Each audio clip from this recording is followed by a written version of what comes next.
a todos y todas.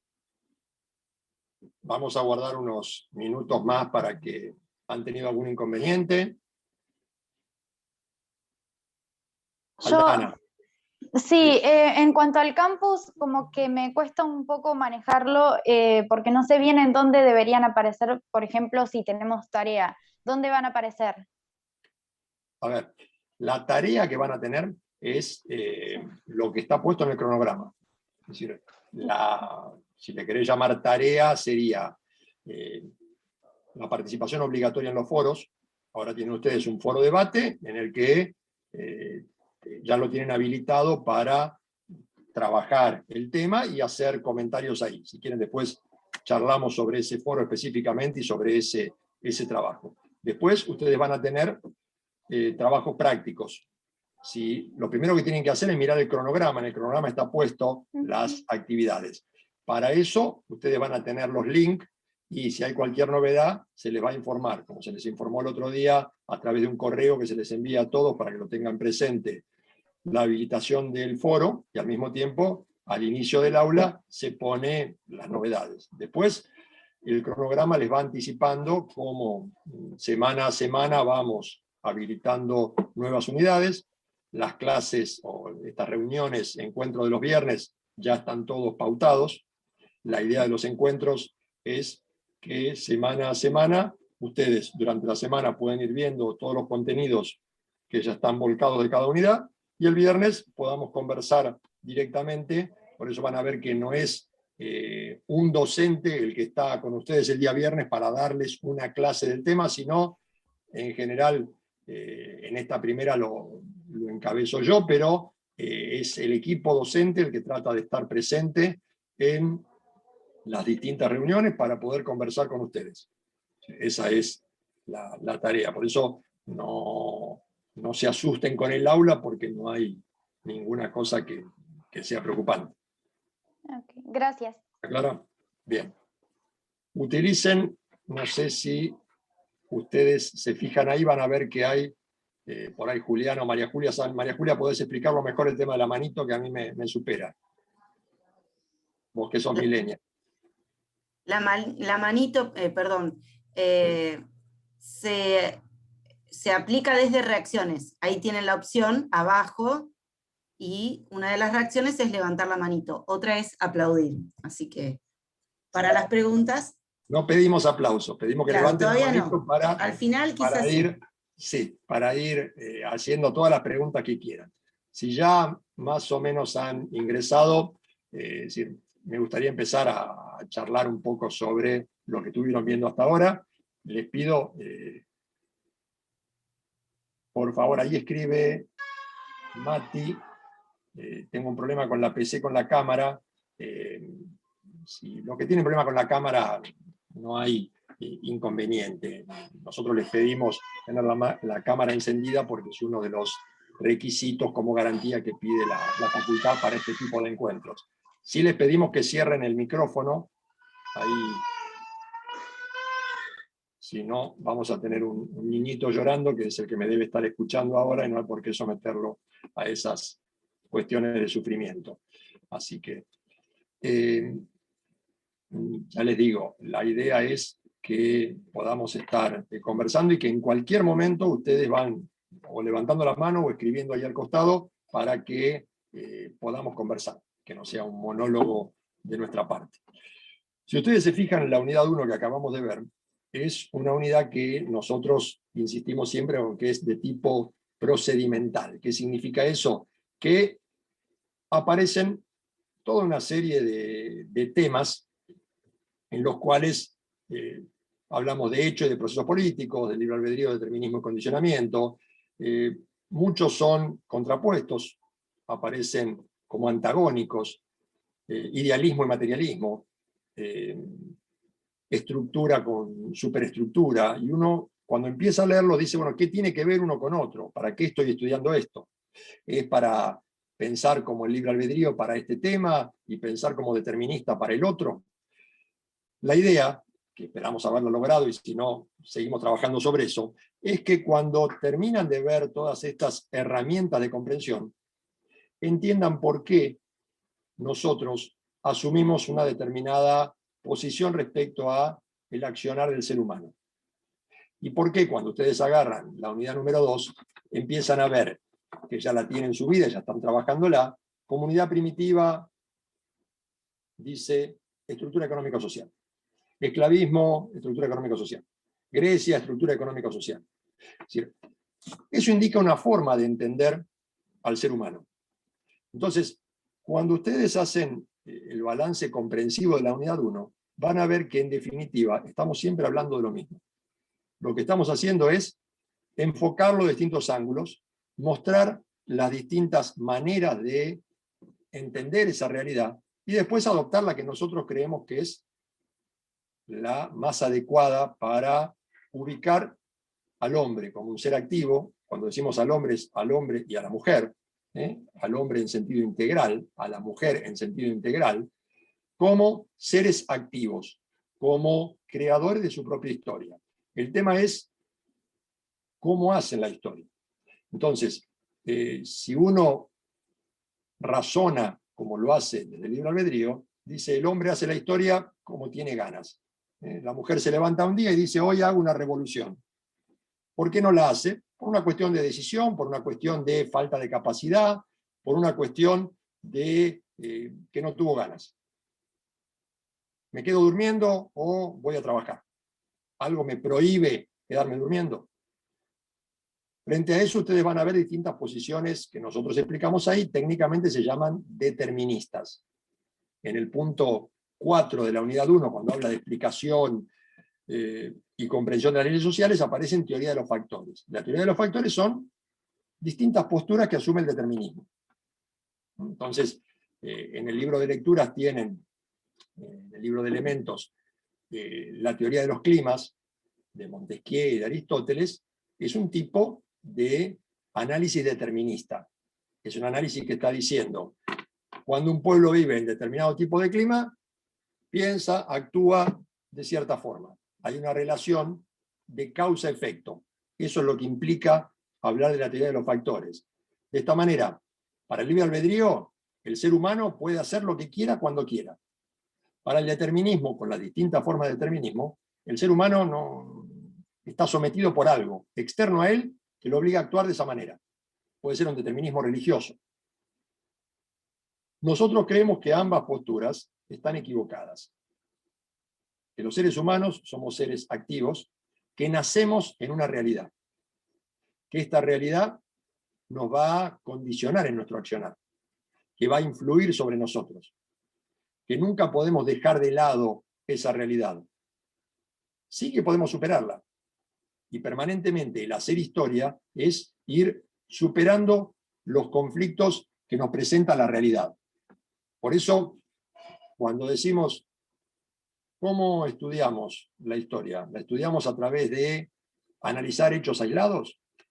Estudiamos el pensamiento de Maquiavelo, el pensamiento de Platón, el pensamiento de Voltaire, las memorias de Hitler, o estudiamos los procesos históricos, es decir, las similitudes que se daban en determinada época y lugar frente a un cierto grado de desarrollo de los seres humanos en ese momento, eso que estudiamos como el desarrollo de las fuerzas productivas, y a partir de entender cómo vivían, entonces estudiamos las ideas políticas.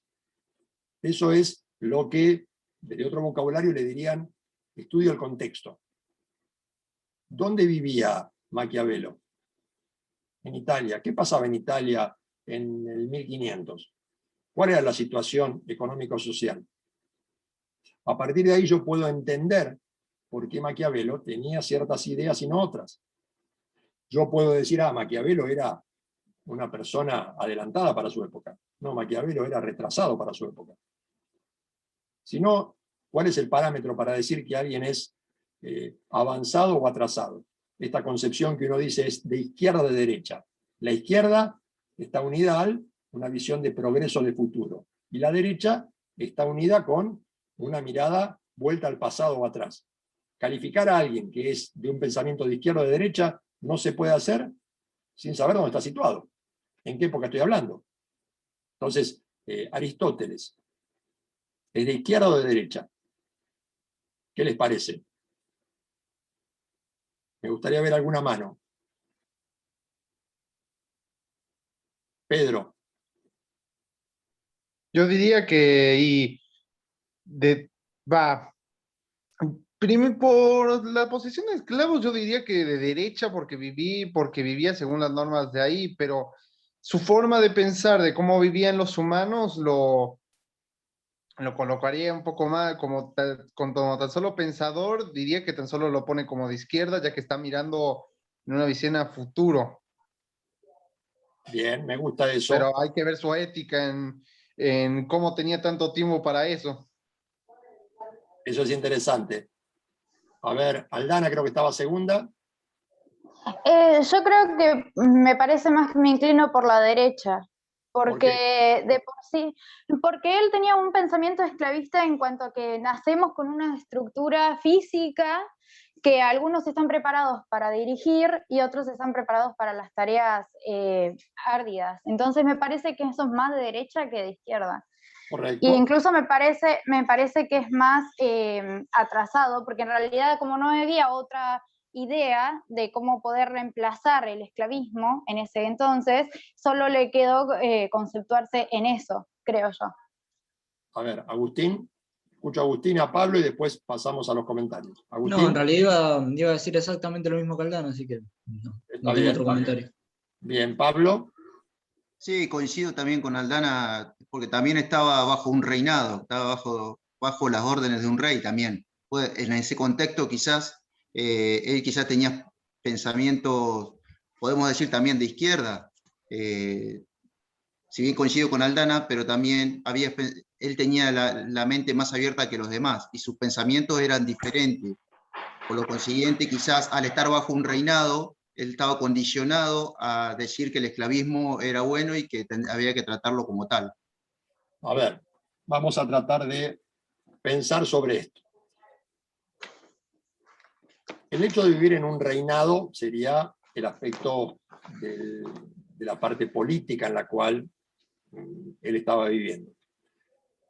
Lo que nosotros tenemos que rescatar dentro de la concepción que intentamos explicar de la cátedra es que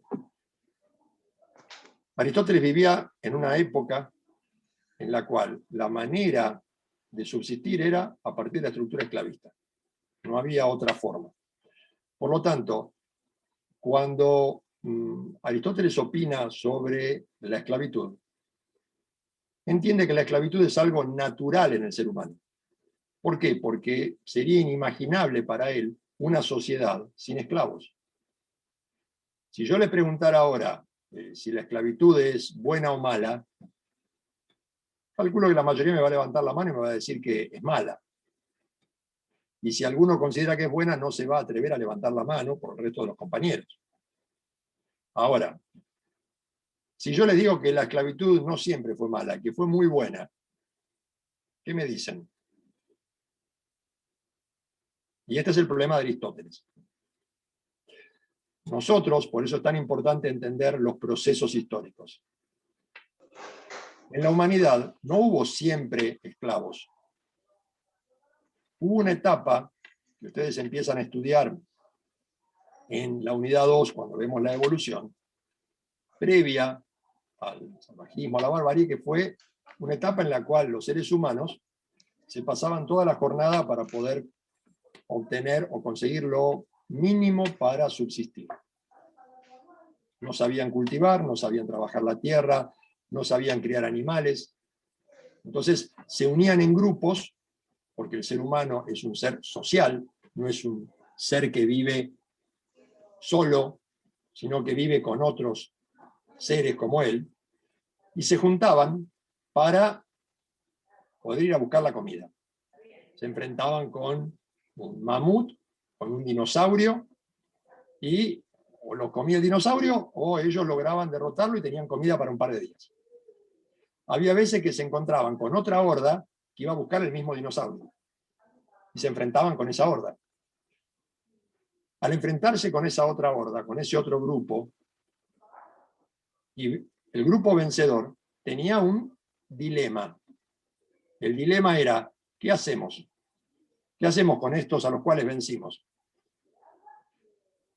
Si uno razona desde el libre albedrío y trata de explicar cómo se pasó de la antropofagia, de comerse al vencido, a la esclavitud, el libre albedrío le explicará diciendo, hubo un momento que alguno de los que estaba ahí fue más inteligente y dijo, ¿para qué comerlo? Mejor hacerlo trabajar para nosotros.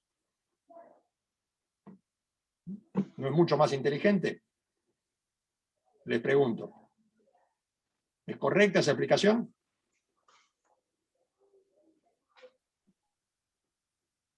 ¿Hay alguna manito? Aldana.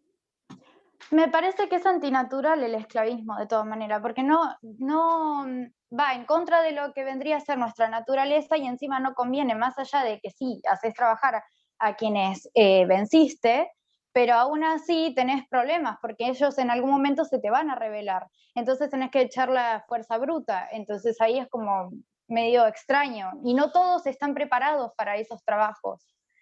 Desde la concepción de Aristóteles sí nacen con una estructura, pero sin embargo no todos lo tienen en el físico, creo yo. Ahora te voy a responder y vamos a discutir sobre eso de natural de la esclavitud o antinatural de la esclavitud. Yo creo que no hay nada que sea así natural, sino que son cuestiones adquiridas, son cuestiones, por eso lo llamamos histórico. Seguía en orden, Eliana. ¿Qué tal? Buenas tardes. Buenas tardes. Bueno, en realidad era una manera de pensar inteligente en ese momento, quizá transformar a nuestra comida en generador de distintas,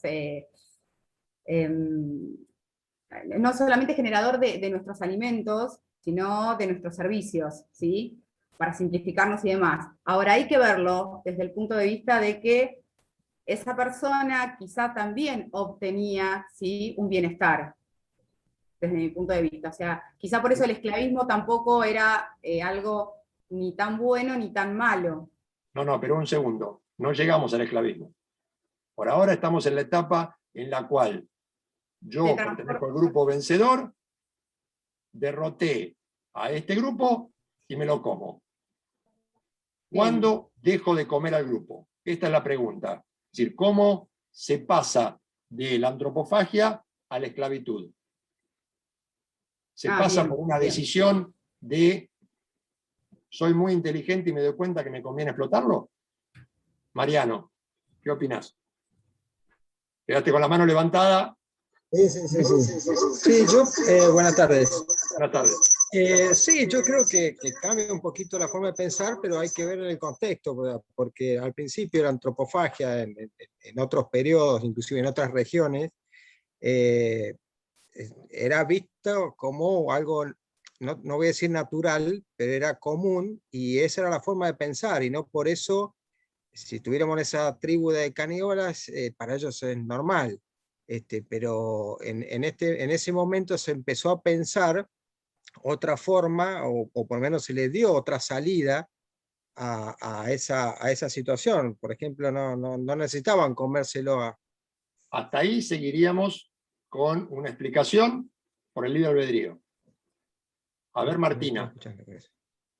¿Me escuchabas? Ahí la explicación que vos dabas, ¿no?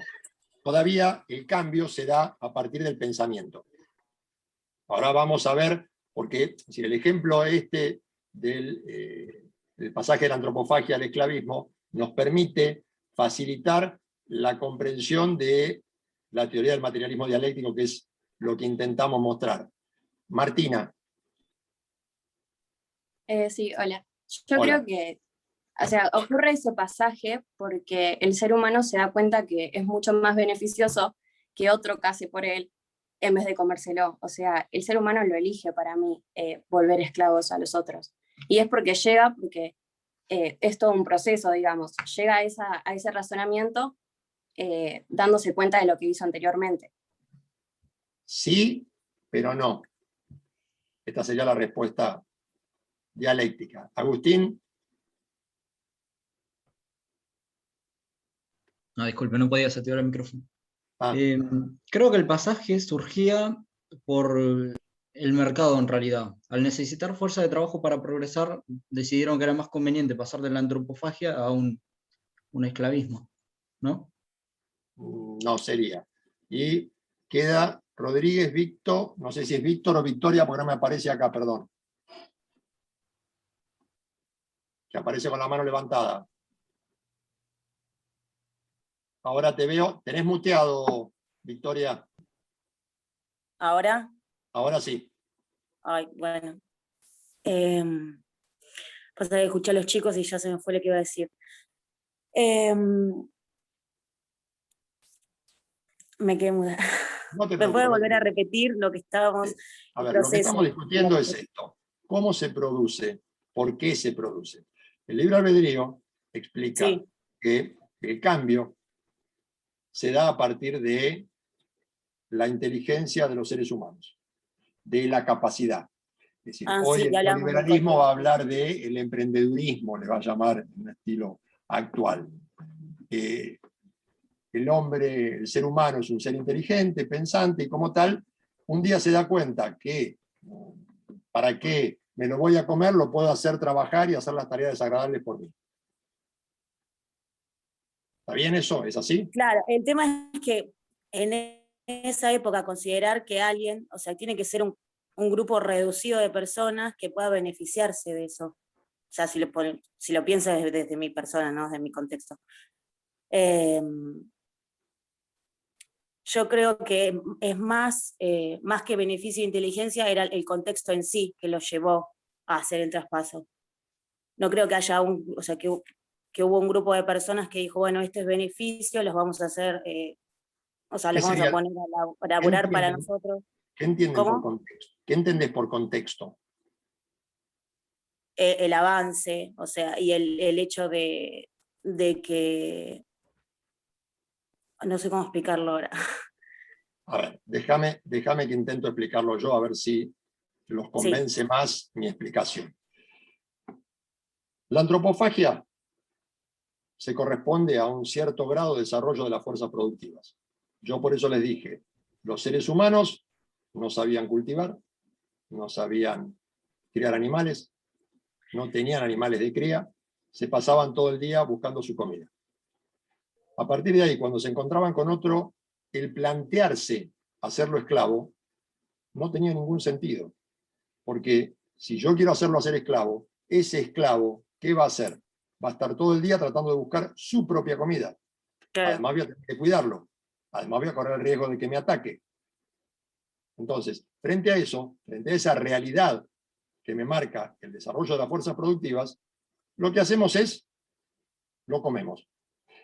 Esa estructura, esa manera de vivir, hace que aparezca un ordenamiento jurídico en esa horda que diga, si capturase a otra gente de otra tribu, debo comérmela. Esa es la norma, esa es la ley. La moral me dice, está bien comerse al vencido. El brujo de la tribu dice, hay que comerse al vencido. Los dioses nos dicen que hay que comerse al vencido, que está bien comerlo, porque eso nos va a dar la fuerza del vencido y toda la explicación. A partir de ahí, aparece todo esto que llamamos la superestructura jurídico-política que justifica esa situación. Ahora bien, en determinado momento, la sociedad va avanzando. Aprenden a trabajar la tierra, empiezan a tener cultivos, empiezan a tener animales de crianza, ya no están todo el día buscando comida, su comida, sino que empiezan a tener tiempo libre, empiezan a tener parte del día que ya no lo ocupan. En ese momento, por eso a una de las que intervenía recién le decía, está bien, pero no. En ese momento es donde puede aparecer la idea, y aparecen esas mentes más brillantes para la época, aparece el Aristóteles de la antropofagia, que le va a decir, ¿por qué en lugar de comerlo, no hacemos que las tareas desagradables las asuman ellos? ¿Por qué no hacemos que ellos vayan a pelear con el dinosaurio y se jueguen la vida y no nosotros? ¿Por qué no hacemos que ellos vayan a hacer todas las tareas riesgosas y desagradables? Y nosotros nos quedamos en la actividad de cuidarlos, controlarlos, los hacemos esclavos. Para esa persona que es esclava, ¿qué elige? ¿Que me coman o ser esclavo? Ser esclavo es un avance. Ser esclavo es mucho mejor. Claro, cuando lo comen.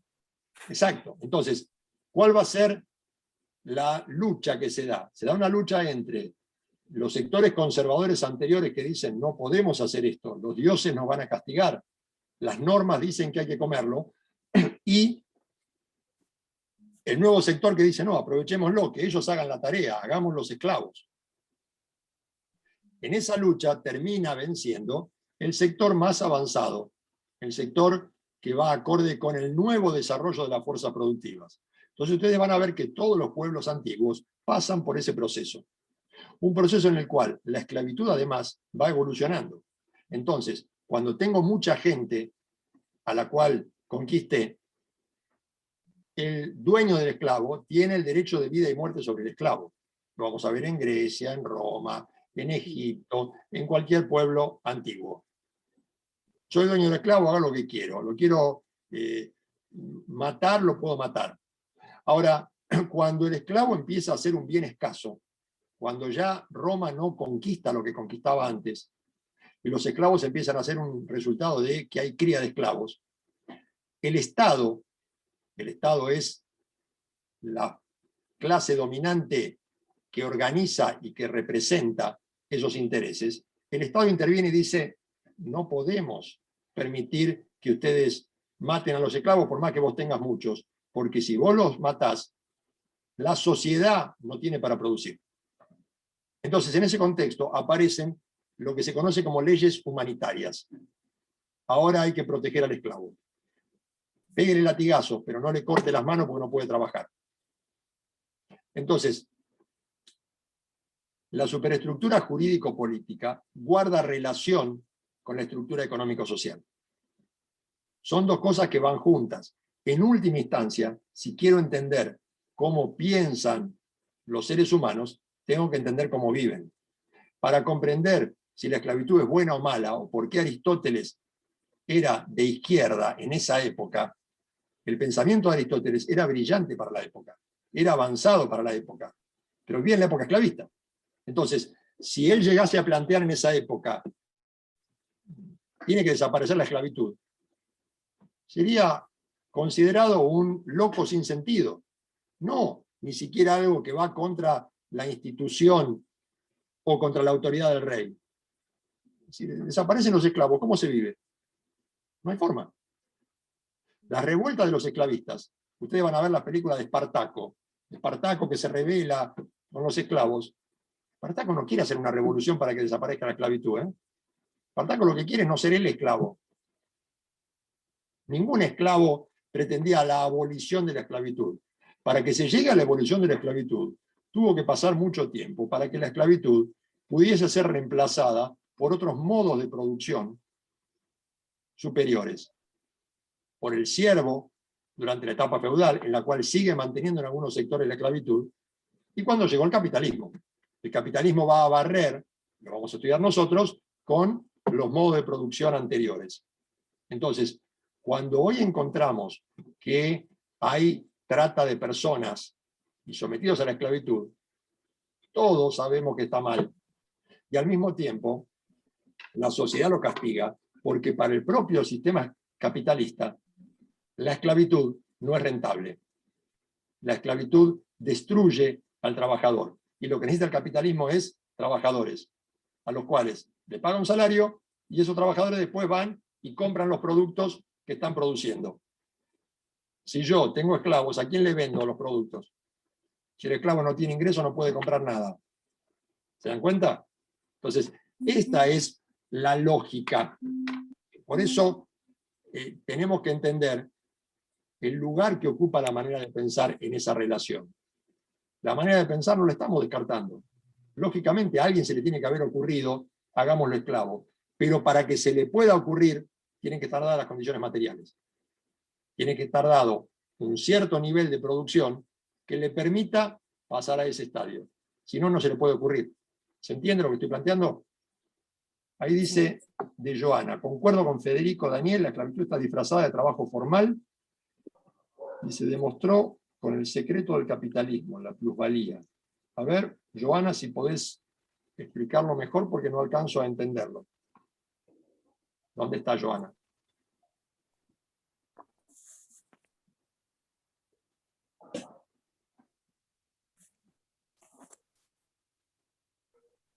¿Joana está por ahí?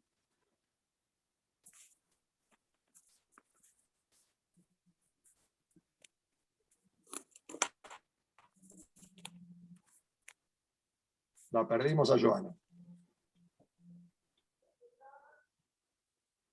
Bueno, ¿se entiende esto que estamos planteando? ¿Cuál es el sentido del materialismo dialéctico? ¿Qué es lo que está planteando? Lo que tenemos que tratar de entender nosotros, y por eso la mirada o lo que ofrece la dialéctica es una mirada de conjunto, es la interrelación. De tal manera que ustedes tienen que darse cuenta, cuando estamos hablando de la teoría del condicionamiento, estamos hablando de que entendemos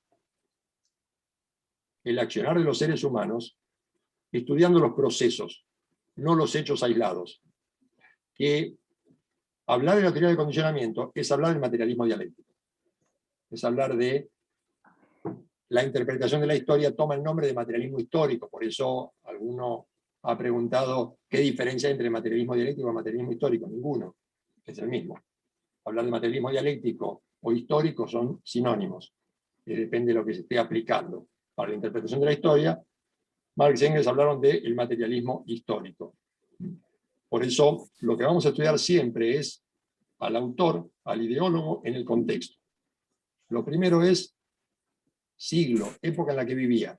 A partir de ahí, tratar de entender cómo pensaban y por qué pensaban de esa manera. ¿Se entiende? ¿Qué tema les generó dificultad especialmente o quieran conversar, quieran que veamos? Martina. Levanta la manito. Sí, profe. Sí. Yo, esto que te quería hacer una pregunta, porque ahora con lo que dijiste, ¿esto tiene que ver con la concepción de la verdad histórica como proceso? O sea, la teoría del condicionamiento. A ver, tiene que ver, no es que sea de eso directamente, pero si cuando analizamos la concepción de la verdad, primero tenemos que decir, ¿podemos hablar de verdad? ¿Existen verdades absolutas? Nosotros decimos no, por lo menos no adherimos a esa creencia de que hay verdades absolutas o verdades atemporales. Sí creemos que es posible alcanzar ciertos niveles de verdad, que la verdad es una construcción. Por eso tenemos que conocer los hechos. Decir que uno asume la visión a partir de la mirada del proceso, de una mirada global, no significa de ningún modo, los hechos no me interesan, porque los hechos son los que forman el proceso. Ahora bien, una cosa es estudiar el hecho aislado, suelto, y otra cosa es tratar de encontrar la conexión entre los hechos. Cuando decimos la verdad es un proceso, y decimos está en una construcción permanente, estamos adoptando una postura de tipo relativista. No hay una verdad aquí, ahora, para siempre. Hay una verdad que puede ir cambiando. Va cambiando en base a el cambio en nuestra manera de pensar, el cambio en las condiciones de vida. Lo que puede ser justo en un momento, deja de serlo en otro. Por eso, volviendo al ejemplo que damos recién, la esclavitud era justa para la Grecia antigua. Era considerada justa durante toda la etapa feudal por la propia iglesia, que tenía esclavos. Ahora, en determinado momento, eso que podía ser justo deja de serlo, porque cambian las condiciones de vida. Por eso, cuando uno analiza una serie de hechos, estamos diciendo, si son hechos, ¿por qué tengo que estar interpretándolos? Lo que tengo que hacer es simplemente describirlos. Y acá entramos a lo que vamos a relacionar después con la pedagogía crítica, y el problema de la descripción y la interpretación. El planteo de muchos historiadores es, yo no voy a poner nada de mí, simplemente voy a describir lo que pasó. Voy a ser bien objetivo.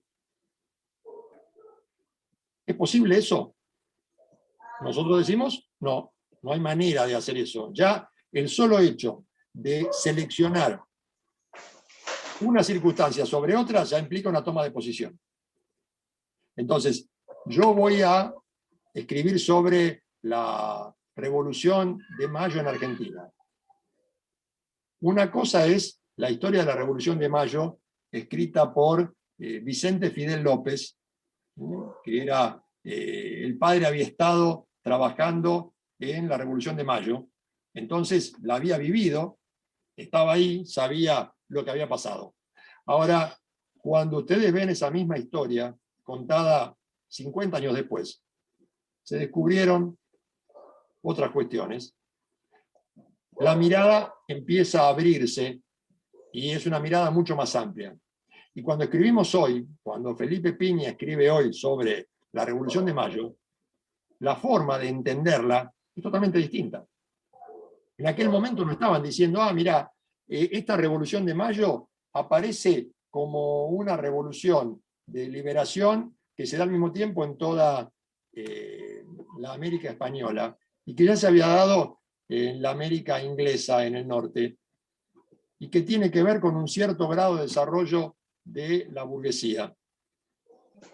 No se podían dar cuenta de eso, porque estaban encima. Esto es lo que trata de explicar Hegel con su imagen de el árbol y el bosque. Si yo estoy en el medio del bosque, lo que veo son árboles alrededor. Puedo describir esos árboles, contar los árboles. Lo que veo es una suma de árboles.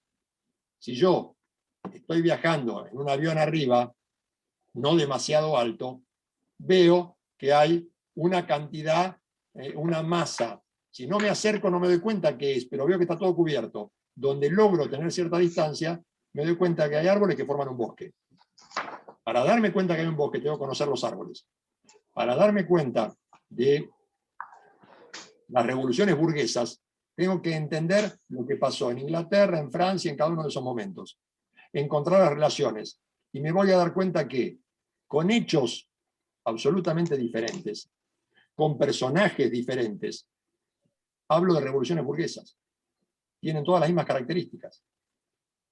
Son en época relativamente distinta desde el punto de vista de las fechas históricas, las personas que actúan son distintas, las consecuencias en algunos aspectos son distintas, uno establece una monarquía parlamentaria, el otro establece un modelo republicano.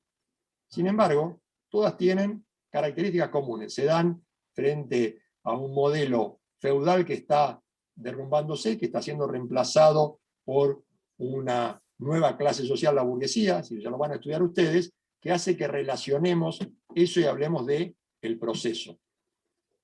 ¿Se entiende? ¿Está más claro así, Martina? Sí, profe, gracias. Aldana, seguías con la mano levantada. ¿Queda alguna pregunta? Sí, yo tenía una duda en cuanto a las diferencias del materialismo y el determinismo. O sea, ¿qué es lo que las difiere? A ver, en primer lugar, estarías hablando de dos categorías distintas. Cuando hablas de materialismo, lo estamos comparando con el idealismo. Son dos concepciones filosóficas en la cual el materialismo, el punto de partida es lo material, en el caso del materialismo dialéctico, lo que existe, mientras que en el idealismo lo primero es la idea, con las distintas variantes que puedas tener en el idealismo. Ahora, si hablas de determinismo, es una concepción que ve al hombre como un ser pasivo, que habla de una relación causalista, por eso hablamos de la teoría de los factores.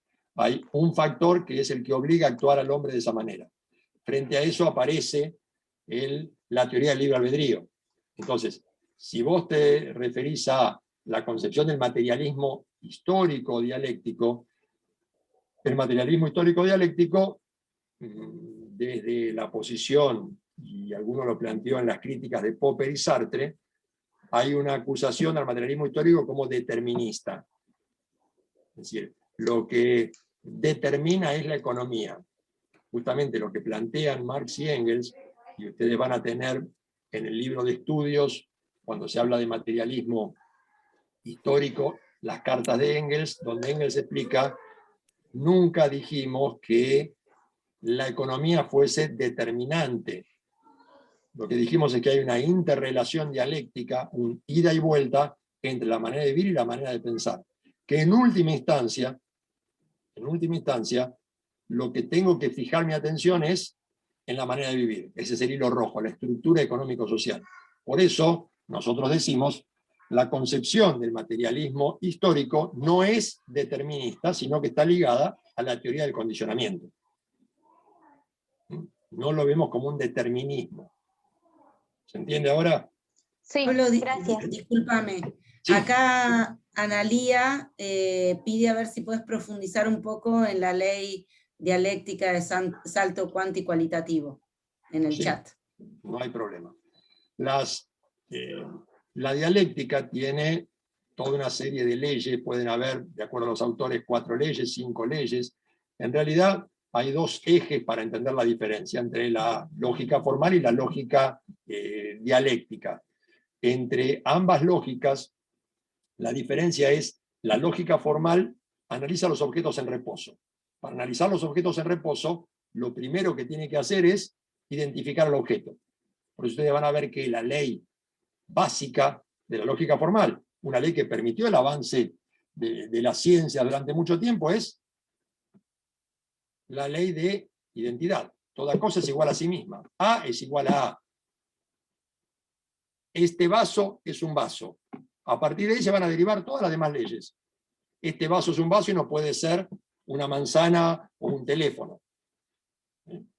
Ahora, las leyes de la dialéctica justamente parten del opuesto, del principio de contradicción.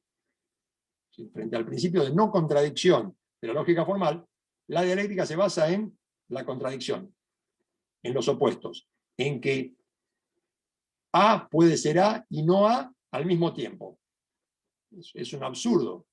¿Por qué es eso? No. Es decir, es la manera de tratar de explicar el cambio. Yo soy yo, y en determinado momento es necesario que me identifiquen, para que sepan quién está. Yo soy Pablo Eslávina. Si es el profesor, está ahí, estoy acá. Los que me conocen saben que soy yo. Ahora, los que me conocieron hace 25 años, hace 30 años, ¿soy el mismo? Le podemos preguntar a algunos de los miembros del equipo docente que me conocieron, soy el mismo, pero era diferente. Usaba otra cosa acá arriba, usaba otra cosa acá adelante. Sí, era más joven. A ver, soy el mismo, pero soy distinto. La pregunta es, ¿cuándo pasé a ser distinto? Cuando tenía 2 años, 4 años, 7 años, 10 años, 15 años. Uno, jurídicamente, hace cortes. Entonces dice, ahora soy grande porque tengo 21. No, ahora soy mayor de edad porque tengo 18. Eso es una decisión jurídica, son cortes. Ahora puedo entrar a la escuela primaria porque tengo 6 años. No, ahora autorizamos que entren a los 5. Pero esos cortes en la realidad no existen. La realidad es un continuo. Entonces, el concepto este de soy y no soy al mismo tiempo es, yo soy Pablo, pero al mismo tiempo hay parte de Pablo que va desapareciendo y otra parte que va surgiendo. Este es el cambio. La ley del salto cuantitativo-cualitativo lo que trata de explicar es justamente cómo, frente a esa posición de la lógica formal que estudia las categorías por separado, Kant y los compartimentos estancos, incomunicables, cantidad va por un lado, calidad va por el otro. La teoría del salto cuantitativo-cualitativo lo que muestra es la interrelación dialéctica de las categorías. Entonces, tomando el ejemplo del agua, que es un ejemplo simple y claro para verlo, yo tengo el agua en un determinado estado líquido. Y esta agua, yo le voy agregando calor. Lo que tengo es agua a 1 grado, 2 grados, 10 grados. Tienen ahí una explicación que muy bien da el profesor Daniel Lanza en una de las tantas respuestas en los foros, en la que va diciendo, yo tengo el agua con una calidad líquida y voy cambiando la cantidad de calor. 1, 2, 3, 5, 20, 30 grados. Lo que tengo es agua caliente. Meto el dedo y sigo teniendo agua. A lo sumo me quemaré con el agua. hasta un determinado punto. En esta ley científica se llama el punto de ebullición, en el cual agregar un grado más hace que el cambio en la cantidad, un grado más, altere la calidad, provoca un salto. Se pasa del estado líquido al estado gaseoso. Lo que muestra Hegel desde el punto de vista idealista, Engels aplicado al estudio de la historia de otros análisis científicos, es cómo este salto cuantitativo-cualitativo lo vemos permanentemente en muchas actividades. Como si nosotros lo que estamos mirando es la historia y estamos analizando la estructura económico-social feudal, vamos viendo que permanentemente en esa estructura los seres humanos van desarrollando sus fuerzas productivas y agregan nuevas técnicas de producción, nuevas maneras, pero todavía seguimos estando en la estructura feudal. Hasta que un determinado cambio en esas fuerzas productivas hace que pasemos de una estructura feudal a una estructura capitalista. ¿Cuándo? ¿Qué momento? Y es más difícil de determinar que en el punto de ebullición. Pero ese momento se produjo. Cuando se produce ese cambio, es lo que, desde el punto de vista histórico, hablamos de una revolución. Se produce un cambio en el desarrollo de las fuerzas productivas que altera las relaciones de producción, la forma en que los seres humanos se relacionan entre sí. Y a partir de ahí se va a dar todo un cambio a nivel superestructura jurídico-política. ¿Se entiende? Entonces, lo que estamos mostrando con esas leyes es cómo hay cosas que chocan con el sentido común. ¿Por qué? Porque nuestro sentido común razona con la lógica formal. Nosotros necesitamos identificar y quedarnos ahí con esa identificación. Ahora, eso es insuficiente para explicar el cambio. Para el cambio necesitamos la dialéctica. Para el cambio necesitamos relacionar, ver el proceso, no quedarnos con la simple enumeración de los hechos. Este es el problema que trata de resolver la dialéctica. ¿Se entiende ahora lo que planteaban con respecto a la duda de la ley del salto cuantitativo-cualitativo? Sí, doctor, clarísimo, me quedo. Muchas gracias. Bueno, me alegro. ¿Qué otra duda tienen? ¿Qué tema quieren que abordemos? La idea de estos encuentros es que ustedes puedan expresarse libremente y que podamos intercambiar ideas, dudas.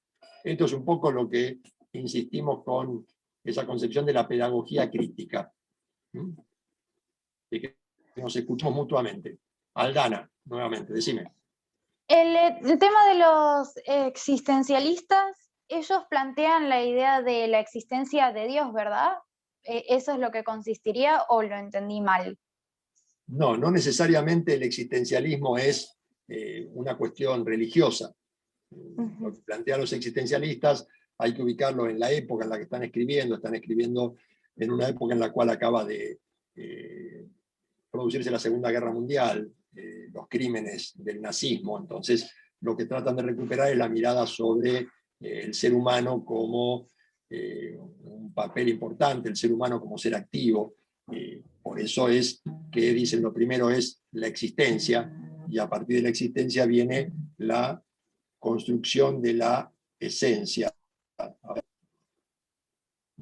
¿Sí, Juliana, quería decir algo?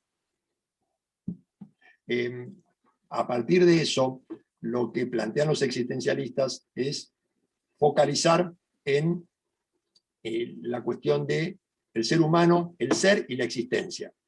Por eso, cuando van hacia las críticas del historicismo, lo ven, y yo creo que ahí es donde nosotros analizamos la confusión en la que cae el existencialismo, la confusión en la que cae Sartre, Popper después, es en esa identificación de que encontrar o buscar leyes en la historia, buscar regularidades en la historia, implica hablar de una historia escrita, hablar de una visión determinista.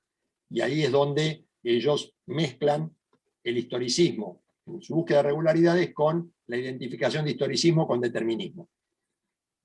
Por eso la concepción del socialismo científico lo que plantea no es un determinismo. Encontrar regularidades en la historia es tratar de entender que la conducta humana no es caótica, que la conducta humana no se rige por el libre albedrío, sino que tiene cierta lógica. Y esa lógica la encuentran en la manera de vivir, en la estructura económico-social. Más allá de que pueda tener una base religiosa o no quien esté opinando. ¿Entiende? Sí, por eso hay que tener cuidado, porque a veces, ya estoy con vos, Gaspar, a veces se confunde y se dice, la religión implica libre albedrío o la religión implica determinismo. Depende de qué religión. Hay religiones como cuando habla la religión luterana, hay este concepto de la predestinación. La predestinación es una visión determinista. La predestinación está diciendo, cada ser humano nace con un mandato divino. Y si yo salgo ahora con un revólver y mato 10 personas por la calle, en realidad lo estoy haciendo siguiendo un mandato divino que Dios me envía para castigar a la sociedad por los crímenes que cometió, supónganse. No tiene nada que ver, no lo hubiera podido evitar nunca.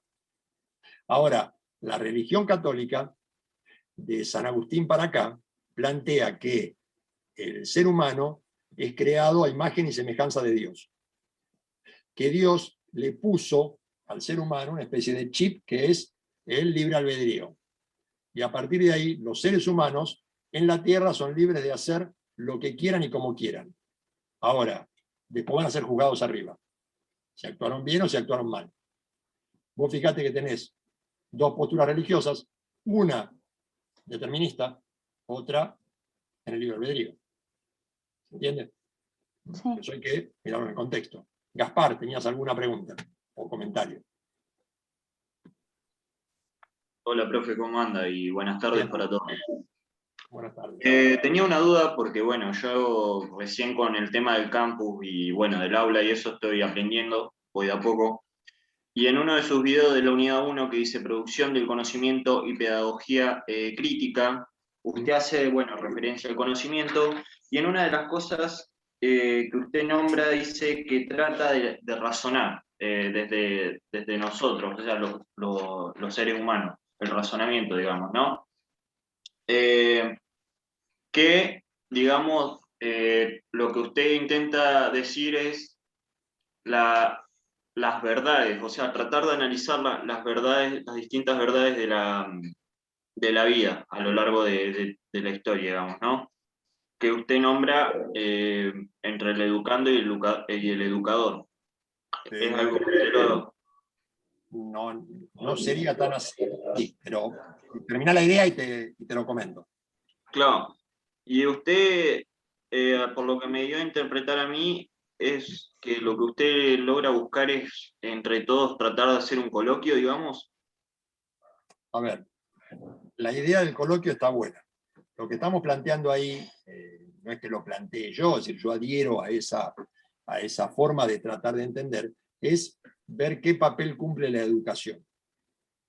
Entonces, aquellos que piensan o adhieren a la pedagogía crítica, es una corriente que en Latinoamérica desarrolló muy bien el pensador brasileño Paulo Freire, lo que plantea es, la educación es una herramienta que utiliza en general la clase dominante para poder imponer un sentido común. Por eso, la clase dominante es la que dirige esa herramienta y la hace a través de las escuelas, de los medios de comunicación, es la forma de transmitir y construir un conocimiento. Frente a eso, dice, uno puede asumir dos posturas. Yo puedo hacer una educación para el sometimiento o una educación para la liberación. La educación para el sometimiento es esa educación que él asimila con la concepción bancaria. En este caso sería, yo soy el profesor. Yo vengo acá y les traigo el conocimiento revelado. Ustedes toman ese conocimiento, lo memorizan y lo repiten. Yo vengo a dar la verdad. Yo como docente, yo como el que está comentando en un canal de televisión. Yo digo esto, ustedes lo escuchan y lo toman, no se discute. Es el concepto, desde el punto de vista de la educación, de lo que se llaman las clases magistrales. El profesor viene, da la clase y nadie lo interrumpe. Cuando termina la clase, pueden hacer alguna pregunta. Eso lo que hace, explican Freire y estos autores como los que le acercamos nosotros, como Giroux, por ejemplo, cuestionan diciendo, esto lo que hace es reproducir el mismo conocimiento. Esto no ayuda a pensar. Esto lo que ayuda es a repetir y memorizar. Cuando nosotros cuestionamos eso, lo que decimos es, no estamos de acuerdo con ese rol. Por eso, siguiendo a estos autores, decimos, el educador, la educadora, al mismo tiempo, es educado. ¿Qué significa esto? Que todos y todas tienen un conocimiento para aportar. Un conocimiento de diferente nivel, sobre diferentes temas. Eso era lo que había interpretado mal yo, por eso. A ver, es decir, cada uno tiene un conocimiento para aportar. Por eso esta idea que vos decís del coloquio, que está bien, es el conocimiento tiene que producir conocimiento, no reproducir el mismo. La forma de producir conocimiento es esto que insistimos con la reflexión, el pensamiento crítico. ¿Qué es el pensamiento crítico? No escuchen hablar a una persona y dijo eso, tiene razón, ¿por qué? Porque es el profesor, porque es el que escribió el libro, porque es lo que está en el diario, esa es la verdad. No, eso a lo sumo puede ser una verdad. Cuando decimos el uso de la razón, decimos, pensemos racionalmente. Pensemos si lo que me está diciendo es correcto, tiene pruebas, suena correcto, suena apropiado. No porque me lo dijo, alguien vino de arriba, vino un dios o un marciano, me dio esta verdad y yo se la vengo a dar a ustedes. Es decir, esta es una postura primitiva. Sin embargo, es una forma de razonar que ha cobrado fuerza en los últimos tiempos. Es lo que plantea Giroux con los casos de un Bolsonaro en Brasil o Trump en Estados Unidos.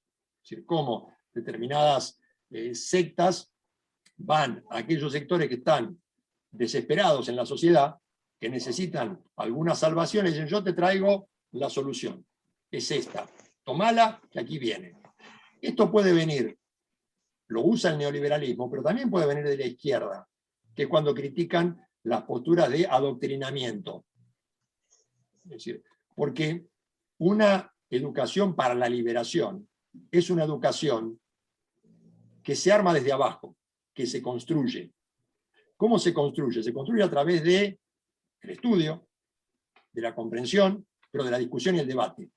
Entonces, si podemos debatir en libertad sobre los temas, discutirlos, tenemos más posibilidades de lo que planteaba hace un rato alguna de sus compañeras en cómo la verdad se construye. Pero para eso tenés que tener la voluntad de pensar, de tener el ejercicio de, estoy leyendo algo, lo que estoy leyendo, ¿me convence? ¿No me convence? Por eso también estos autores insisten permanentemente con que hablar de una educación neutral es imposible. La educación nunca es neutral. Es una educación para mantener el statu quo o es una educación para rebelarse. Es decir, lo que hay que hacer es blanquear la educación. Es lo mismo que pasa con el periodismo. Hace unos años se atacaba a un sector del periodismo diciendo que es un periodismo que hace periodismo partidista. Son 6, 7 y 8. A ver, lo que hacía ese periodismo, puede gustar o no gustar, era blanquear desde qué posición está hablando. Frente a eso, el otro periodismo, el periodismo de un Majul, Leuco, Lanata, para dar la figura que ustedes más conocen, se le llamó después periodismo de guerra, porque lo reconoció Blanc, el de La Nación. Ese periodismo tiene una postura ideológica. La podemos compartir o no. En mi caso, se habrán dado cuenta, no la comparto. Pero el problema es, dicen estar hablando desde la objetividad. Ese periodismo dice, yo describo hechos, yo les cuento la realidad. Lo que están contando es su realidad, su forma de explicar la realidad. No quiero caer en cuando directamente están dando una fake news o una operación, una mentira. No quiero entrar en eso. lo que quiero que ustedes entiendan es, yo puedo estar blanqueando desde dónde hablo, o no diciéndolo. Pero de una manera u otra estoy hablando de una posición. Tengo una ideología. Tengo una formación cultural que hace que piense de cierta manera. Entonces, la pedagogía crítica lo que busca es justamente eso. Es decir, abramos y conversemos, escuchemos, discutamos. No hay palabra revelada. No hay el profesor que está allá arriba, el alumno que está allá abajo. No, estamos en un nivel similar, en el cual, obviamente, quienes tenemos una cátedra, tenemos una mayor formación en algunos aspectos. Pero no hay que descartar a aquel que tiene otro tipo de formación. Por eso en ese contexto aparecen las universidades populares.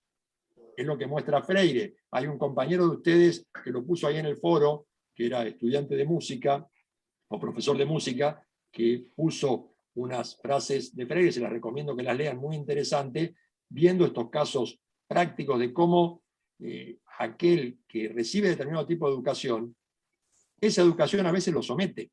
Nosotros dimos el ejemplo en algunos de los foros en la conversación con la situación de la mujer. Cómo la situación de la mujer estaba educada para cumplir determinado rol. Yo lo puse en una de las contestaciones. El rol de la mujer en el siglo XVIII, XIX, era cuidar la casa, hacer la comida, cuidar al marido, cuidar a los hijos.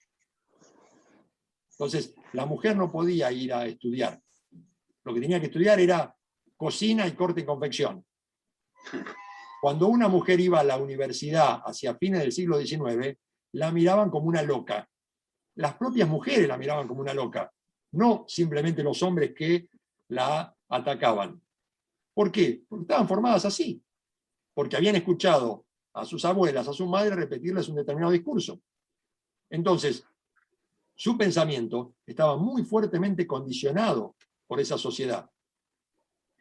Entonces, romper esa situación, cambiarla, requiere de una visión crítica. Crítica se refiere a eso. Crítica se refiere a cuestionar, a discutir, a no contentarse con lo que nos están diciendo. ¿Me convence? Sí. No me convence, que me dé otra explicación, que me dé pruebas, que me dé argumentos. ¿Eh? Se robó un PBI. Es una frase. ¿Se lo robó o no se lo robó? Miremos, analicémoslo. Hay un tipo de educación que es por eslogan, que es por frases. Entonces, es una educación de marketing. Yo te vendo 3 o 4 frases y con eso te convenzo. Perdón, ¿alguien hablaba? Es decir, eso es lo que tenemos que tratar de romper. Sobre todo cuando están eligiendo ustedes una carrera como la abogacía, que nos obliga a pensar, a relacionar, a ver, cuando hablamos con un cliente, cuando hablamos, ¿nos está diciendo la verdad o no nos está diciendo la verdad? Voy a presentar una demanda, voy a contestarla. Es decir, la demanda es una acusación, es un reclamo. Y después van a contestar el otro lado. Y el que reclama y el que contesta cuentan sus historias. ¿Cuál es la verdadera? Con esa historia tenemos que apoyarlas con pruebas. Estamos acostumbrados en el último tiempo a que no hay pruebas. Y como saben que eso funciona, aparece el fenómeno de la fake news. La fake news es, Gaspar es un delincuente. Noam Chomsky. Bueno, lo que plantea Los Chomsky es métodos de justamente manipulación de Noam Chomsky, eso y un fuerte adoctrinamiento producto de la desinformación y la falta de educación. No Pero me eso- quiero poner, obviamente me voy a poner bastante político, ya que la mayoría es política, pero por ejemplo, en nuestro problema de educación en el país. Desde hace un largo tiempo ya no se le está educando mucho a la gente, por ejemplo, el valor del trabajo, ¿no? Ahora es plan social, plan social, plan social, plan social, porque lo ofrecen como un método para tenerlos ahí medio desinformados. ¿Entendés a lo que voy yendo? Te entiendo, no lo estoy de acuerdo, pero te entiendo. Mm. Es decir, Sí, la tenía miedo de educación, eso. a ver, el concepto de falta de educación para el trabajo, puede ser cierto en algún aspecto, pero en general es utilizado como una excusa desde los sectores neoliberales frente a unas políticas de fuerte desempleo, Exacto. fuerte precarización laboral, en la cual, ¿qué queda? O los mando a la calle y los tiro a la calle, como los tiran a la calle, o tengo que incluir a ese sector de la sociedad.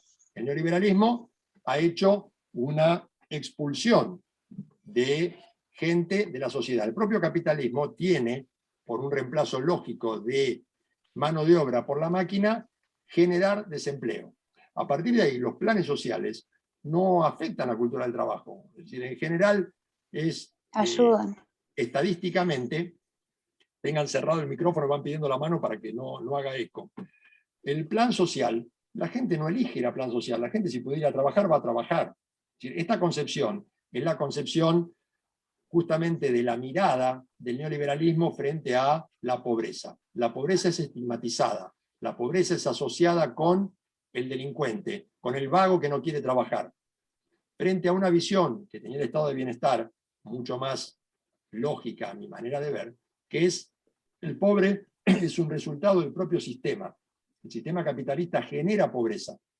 Entonces, bajo la excusa de un plan social, lo que están haciendo los propios sectores neoliberales es atar gente a que la única manera que tiene de vivir es con ese plan social. Si vos no das un plan social, vos podés cambiar y dar un sistema de un sueldo básico general, una renta universal, que es lo que ahora propusieron un montón de países desarrollados para Europa, para Estados Unidos, con la pandemia, porque se dieron cuenta que todos esos excluidos los están expulsando del sistema. Y cuando los expulsan del sistema, y por eso son excluidos, el sistema se muere. El capitalismo necesita un mercado al cual venderle. Cuanto más excluyen gente, menos tienen para vender. Entonces, el subsidio por desempleo es una necesidad del propio sistema. El sistema tiene que darle algo a esa gente para traerla de vuelta al consumo. No es gente que no quiere trabajar, no hay empleo. Y el empleo es una tasa, por eso el análisis vuelve a ser las dos diferencias entre el análisis del libre albedrío o el análisis del condicionamiento. Para el libre albedrío me muestra que Juan, Aldana, Abril y Analía fueron a buscar trabajo y consiguieron. Entonces, si ellas y él pudo, todos van a poder. Falso. Hay una tasa de desempleo. Esa tasa de desempleo sube o baja de acuerdo al país, de acuerdo a la situación económico-social. Pero frente a ellos que consiguieron, hay gente que hace 3, 4, 5 años que tiene que vivir a partir de changas, que no puede conseguir, que tiene que trabajar en negro. Entonces, no, trabaja en negro porque quiere. Me pidió trabajar en negro. Nadie quiere trabajar en negro. Por uno que quiere trabajar en negro, hay 100 que están diciendo, por favor, regístreme. Y lo que le dicen es, si no te gusta, andate. Ah, bueno, entonces no me queda otra. ¿Se entiende? Perdón, profesor, ¿puedo agregar algo? Un segundito para no alterar lo que están en orden. No sé cómo están. Sí, obvio. Si lo sabés, Perdón, lo digo porque mi computadora no me permite levantar la mano, por eso decía.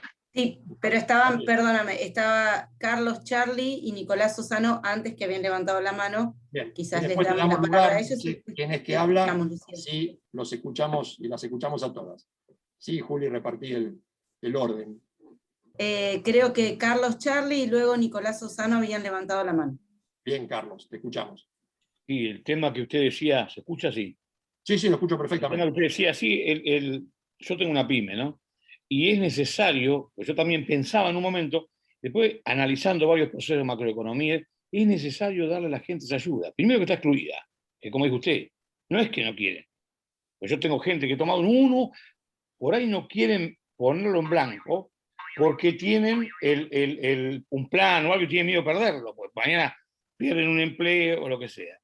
Y eso es fundamental. Quizás una vez yo escucho gente, colegas en medios de, vamos a hablar de la UCI, no, pagamos la UCI que está a una cuadra de todos los reclamos que están en la municipalidad, y yo llegué a la conclusión, los años, un poco el tema, es fundamental ayudarlo, porque esa plata va al consumo, es lo que no entienden los tipos estos. Porque si te morís. Porque si lo sacaste, te quedaste sin mercado. Es clarita. Al contrario, habría que pagarle el doble. Y cuando usted mira en macroeconomía lo que significa esa plata en la bola de gastos, no es nada. Nada. Y vos estás alimentando un montón de sectores barriales, va la tarjeta no solamente de los chinos, un pequeño almacén, o los tipos de cosas. Y con respecto al tema de lo que usted hablaba ahí me digo que me perdí porque estábamos, la de las fake news, es buena ver una película de Netflix que se llama, es sobre los datos y sobre usted que lo va a nombrar, Cambridge Analytics. Sí, es excelente. Es Muy excelente. bueno. Yo la empecé a ver casualmente el día, creo que ganó Macri, o la segunda de Macri el 17. Y cuando usted veía los clientes de Cambridge Analytics, en América Latina, claro, porque ¿qué pasa? Los tipos tienen, perdón que diga, los tipos ya desaparecieron, pues borraron hasta, porque hablaba una persona, todo su origen, un profesor, que no sé si trabaja en una empresa de datos, sus analistas de sistema, está en Nueva York, la chica a través de Google, tienen todos los datos, todos nosotros estamos acá en la pantalla atrás, saben todo, saben un montón de cosas. Entonces, por manzana, ¿no? Una manzana que enfrente, el carpintero va a votar a fulano, sabían hasta los indecisos, porque a través de Facebook, que le vendió, pero le vendió, les vende y les va a seguir vendiendo. Todos los tipos de nuestra búsqueda, o todo lo que estamos haciendo nosotros, todas esas miles y miles de información. Y después, esa película es excepcional. Después, no me acuerdo si era, no me acuerdo el nombre, después voy a ver si lo googleo. Pero es excepcional porque se muestran lo que fue Cambridge Analytica y cómo influyeron en la campaña de sacar a Hillary. Porque, y lo mismo en el Brexit, que yo considero, no sé, por ahí el Brexit un delirio salir de semejante, de la Unión Europea. Es más, los agricultores ingleses los van a matar a los políticos con el tema.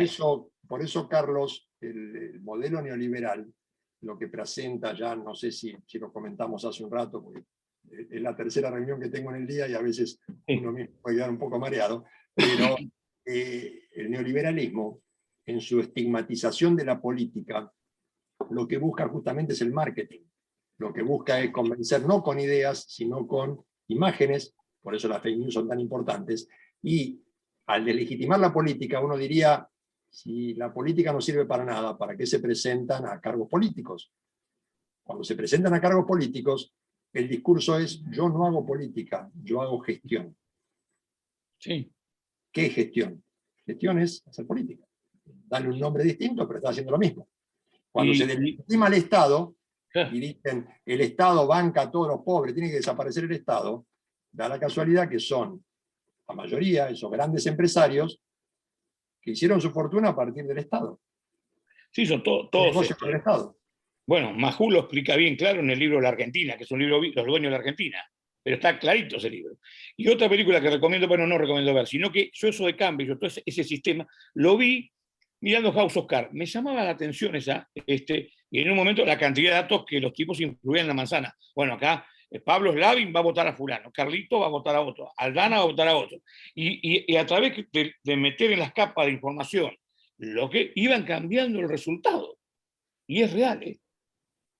Es así, porque además, gracias a esos métodos, a la Big Data y a la inteligencia artificial, saben cómo Carlos tiene un pensamiento en el cual, por ejemplo, es hincha de tal club. Entonces, vamos a tirar fake news con respecto a ese club, porque sabemos que lo va a influenciar. Entonces, a la comunidad judía le daban determinada información y decían, este candidato es antisemita.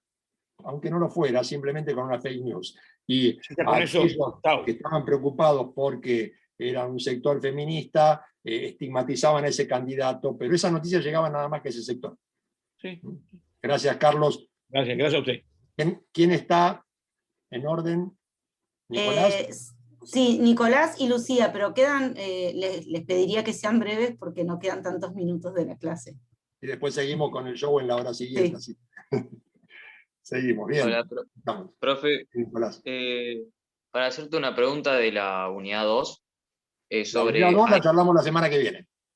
¿La 2 la semana que viene? Listo. Para eso es la reunión de la semana que viene. ¿La GENS ¿Cómo? de qué unidad era? La GENS. De las comunidades la primitivas. Sí. Listo, entonces. Vos sos el que charlé ya varias veces por el foro con la GENS. Estuve en la comisión anterior, justo.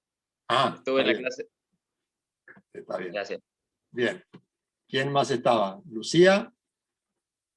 ¿Que había quedado que no podía levantar la mano? Sí, yo igual era retomando el tema del que veníamos hablando, esto de la cultura, el trabajo y Sí. todo este tema, para agregar nada más esto que usted decía, no solo viéndolo desde el lado de ver a las personas como un número, tipo cómo le conviene al capitalismo, que obviamente el capitalismo no le importa, no ve a la gente como gente, sino que lo ve como números, ya lo tenemos claro. También este discurso que viene hace muchos años de la cultura del trabajo y que no existe y que la gente no quiere trabajar, es toda una bola, no solo que la educación forma una parte importantísima en este tema, o sea, de cómo se necesita la educación con la pobreza y demás, sino que también hay que pensar en lo difícil que es conseguir trabajo viviendo, por ejemplo, en la calle. ¿En qué lugar te van a aceptar? En un bar, por ejemplo. No te van a aceptar para que vos le vendas a la gente o en una cervecería, en un lugar, en un local de ropa. No te van a aceptar si vos vivís en la calle. Porque todo eso obviamente se basa en dónde vivís, en el tipo de celular que tenés, ya mínimamente en la cara que tengas, en la piel que tengas. Y lo vemos, no, o sea, no hace falta irse a gente que viene, que emigró a Argentina, no, ni siquiera lo vemos dentro de nuestro país con gente que es argentina.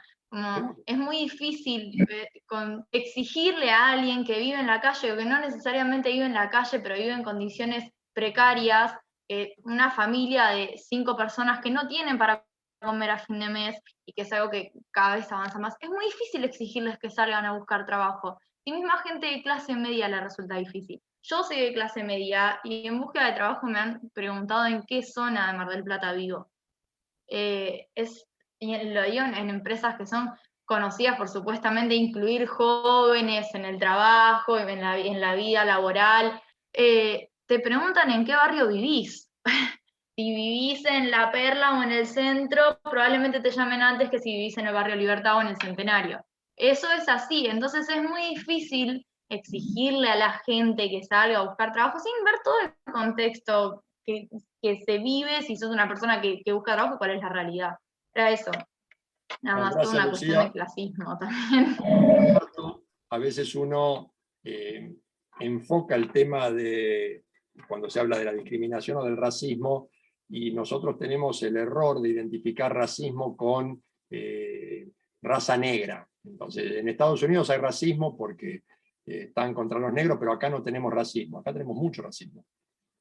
Es decir, acá el racismo arranca cuando decimos estos paraguayos, estos bolivianos, que vienen acá al país a utilizar, y cuando ya no queda ninguno de ellos, y estamos en temporada de Mar del Plata y anda mal la cosa en la temporada, decimos, ¿por qué vienen de Santiago del Estero a sacarnos el trabajo los de Mar del Plata? ¿Y por qué vienen de Tucumán? El término cabecita negra, muy despectivo que se utiliza, es racismo. Es racismo. Muchas veces uno no quiere reconocerlo y trata de ocultarlo con alguna otra explicación. No, es un problema de capacidad, es un problema... No, mentira, eso es racismo. Entonces, eso hay que lucharlo. Y la educación lo que busca es, justamente al que no pensarnos, delegitima el propio proceso educativo. Entonces, fíjense ustedes qué pasa cuando una compañera pregunta mucho. Los demás dicen que pare de preguntar porque no me deja escuchar. Que pare de preguntar porque no puedo tomar nota. Sabe mucho, es un nerd. Entonces lo que nos muestran en las películas es el traga ese, la traga esa, que es una nerd. ¿Qué es lo válido? Lo válido es yo que soy un vivo bárbaro, que me recibí sin estudiar, que aprobé sin estudiar. Esa es la contracultura de la educación, pero no es un problema de que eso fue impuesto por el que no estudia. No, no, eso fue impuesto por los sectores dominantes, que justamente lo que buscan es deslegitimar la educación. Destruir la escuela pública para privilegiar la escuela privada, a la que pueden ir muy poquitos, porque esos poquitos son los que van a llegar después a gobernar el país. Entonces fíjense ustedes de dónde salen en Estados Unidos los presidentes. Salen en 3 o 4 universidades. Tienen que ser multimillonarios para poder llegar. La campaña electoral se define entre cuánta plata juntaste. ¿Se dan cuenta? Entonces, Obama derrotó a Hillary porque había podido juntar por las redes más plata y entonces Hillary tuvo que retirarse. Quedaba pendiente, creo que estaba Mariano y Pablo. Y después Ivo. Sí, Mariano, te escucho. Sí, un poquito retomando el tema del trabajo. A ver, yo soy médico. Y el tema, por ejemplo, o sea, no sé cómo explicarlo, y ahí me podés ayudar, Pablo, porque si con la ayuda de los planes, que me parece que es correcta, porque si tiene un fin, el salario, por ejemplo, de desempleo o lo que sea, ¿no? El plan universal, todo eso tiene un fin. Pero cuando este fin, por ejemplo, supera que una persona o una familia, entre dos personas que no trabajan, entre otro que es el plan tal, el A, B, C, D, termina cobrando más que una enfermera, por ejemplo, yo estoy en el hospital de Miramar, entonces ahí es donde esa enfermera se plantea si realmente tiene sentido seguir trabajando cuando se obtienen los otros planes por no trabajar, si le sirve. O sea, ese es un concepto a veces que entre la sociedad empieza a pasar cuando ve que otras personas por ahí no tiene sentido trabajar y el esfuerzo que tuvieron si de repente por otro lado obtienen de una forma más fácil. O sea, eso es lo que veo en ese sector. A ver, yo lo que te diría es, puede haber un caso individual en una enfermera que pueda ganar más con un plan social. En realidad es muy difícil que un plan social le pague más que un salario.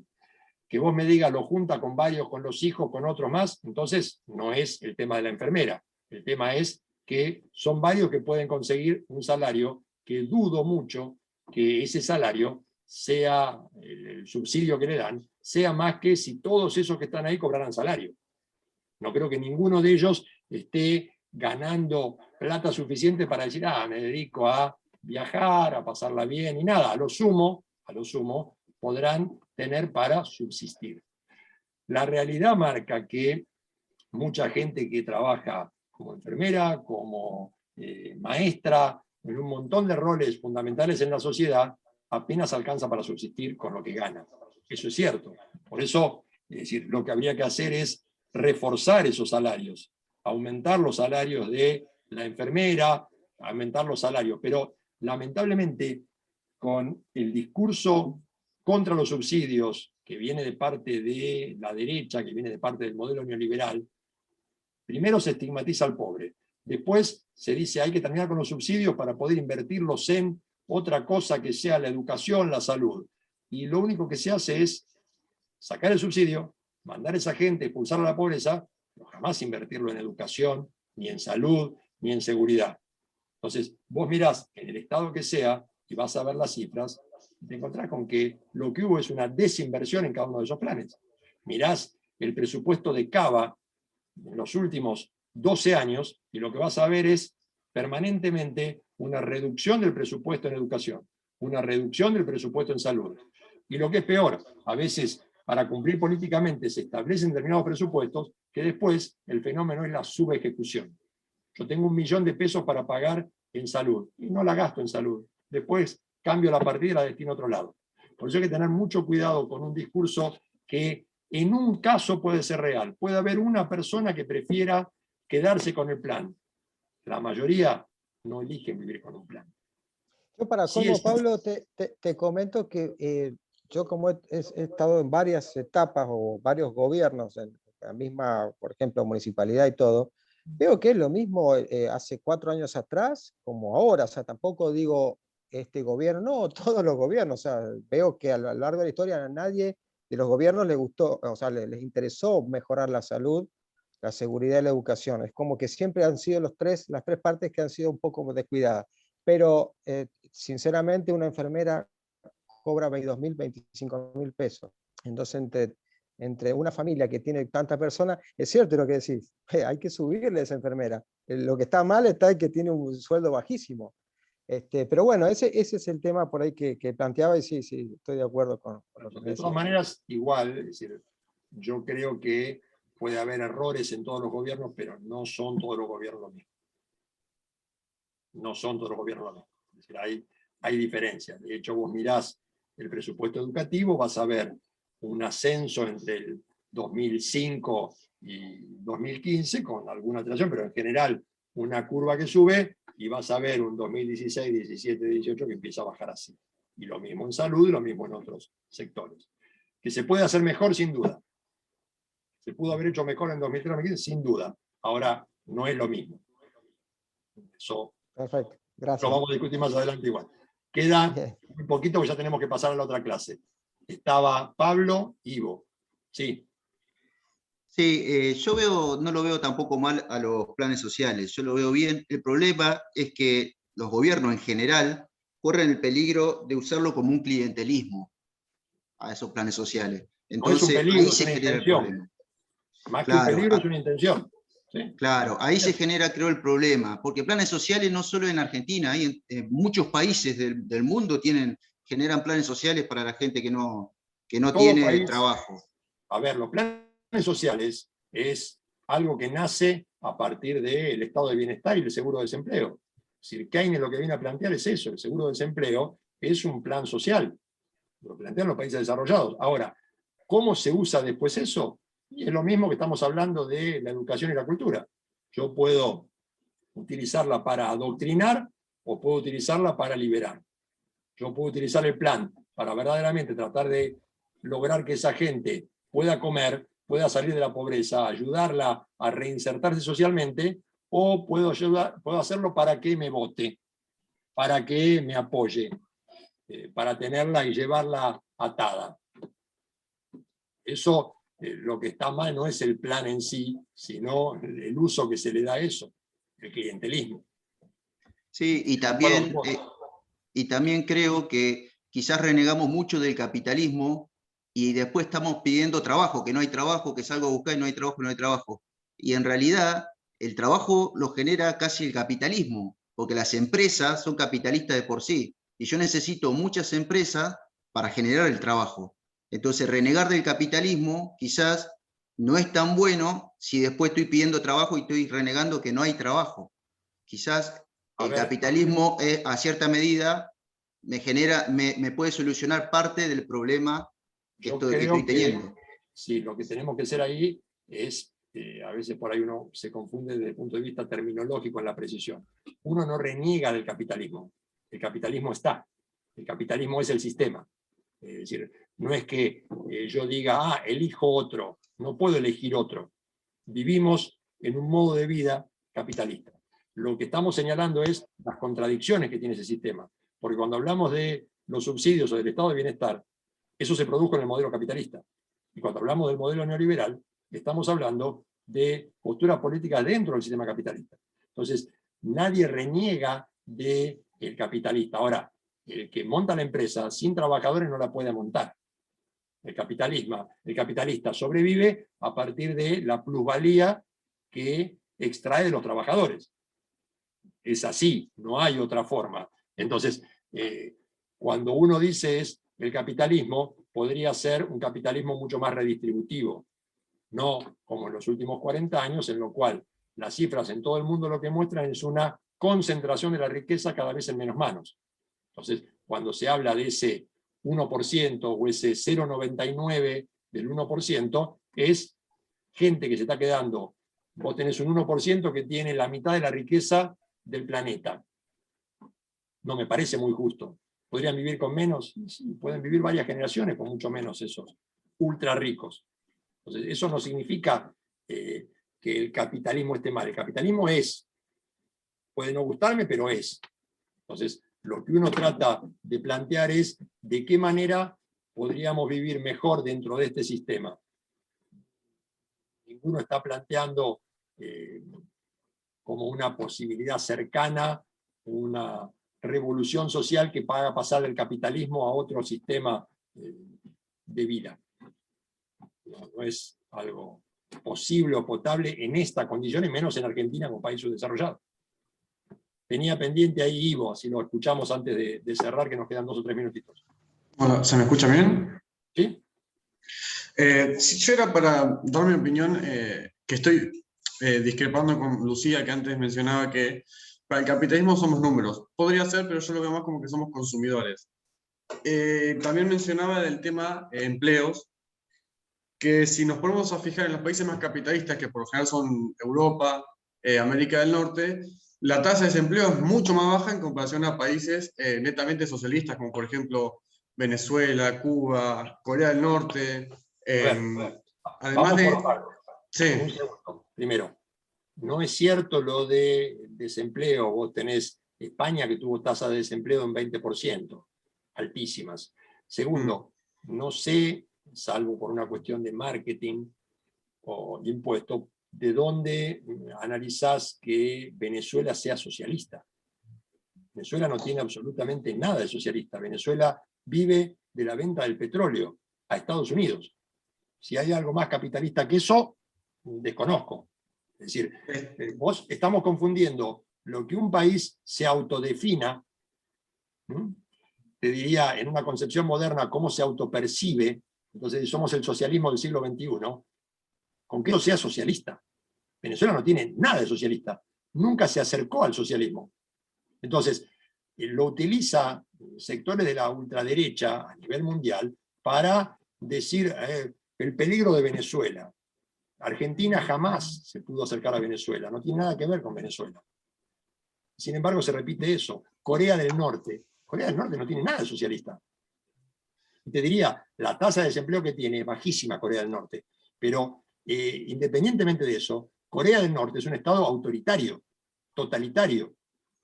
No tiene nada de socialista. China no tiene nada de socialista. China es recontracapitalista, aunque se llame a sí misma un país socialista. Y cuando estudiemos la Unión Soviética, cuando existía, no como cuando Canosa ahora dice que nos traen la vacuna de la Unión Soviética, sino cuando existía hace 40 años la Unión Soviética nunca fue socialista. La Unión Soviética fue un capitalismo de Estado atrasado. Entonces, tratemos de utilizar los términos apropiadamente y no dejarnos guiar por títulos, porque si no, mañana el presidente que asume en Argentina dice: hoy declaro que Argentina es un país socialista. ¿Vamos a ser socialistas porque lo declaró uno? Pero cuando el propio país se declara socialista y cuando encima los países capitalistas aún así lo declaran socialista, cuando ambos se declaran socialistas, ¿no es medio raro? ¿Qué tiene de raro? Y el mismo país se considera socialista. Yo digo que sos pelado, y tengo varios más acá que dicen que sos pelado. ¿Eso te hace pelado? Y si yo digo que soy pelado, yo. Sí, bárbaro, yo te veo con pelo, ¿eh? Vos decime que sos pelado, bárbaro. Te lo hago al revés. Yo tengo mucho pelo. Me autopercibo con mucho pelo. ¿Eso me hace que tengo pelo? No, eso hace que yo digo que tengo pelo. Lo que podrá decir es, analicémoslo. Veamos, ¿cómo produce Venezuela? ¿De quién es la propiedad privada? ¿Eliminaron la propiedad privada? Yo tenía entendido que Venezuela no podía extraer el petróleo, o sea, extrae cierta parte, pero no puede extraer la totalidad porque no permite el ingreso de Estados Unidos. Yo tenía entendido eso. No sé si sigue siendo así. Tienes que averiguarlo bien porque el petróleo se lo vende a Dallas, que es Estados Unidos. Entonces, Estados Unidos lo tiene asfixiado. Es decir, como a Cuba. Cuba no es socialista. Cuba es una pobre isla que trata de sobrevivir. Es decir, Cuba fue apretada por Estados Unidos, cuando ustedes lo estudian, en la década del 50, lo ahogaron tanto que tuvo que acercarse en aquel momento a la Unión Soviética para no desaparecer, porque Estados Unidos lo quería para hacer sus negocios, para usar su casino. Y ahora en Cuba están tan mal que no te permite ni siquiera la salida del país, como por ejemplo en Corea del Norte. Sí, pero a ver, eso hace un Estado autoritario, no socialista. Este es el tema que estamos planteando. Entonces, acá se utiliza permanentemente como si fuera un fantasma. Entonces los medios dicen, ¿qué queremos ser Venezuela? Vamos a dar subsidios, ¿queremos ser Venezuela? ¿Qué tiene que ver dar subsidio con ser Venezuela?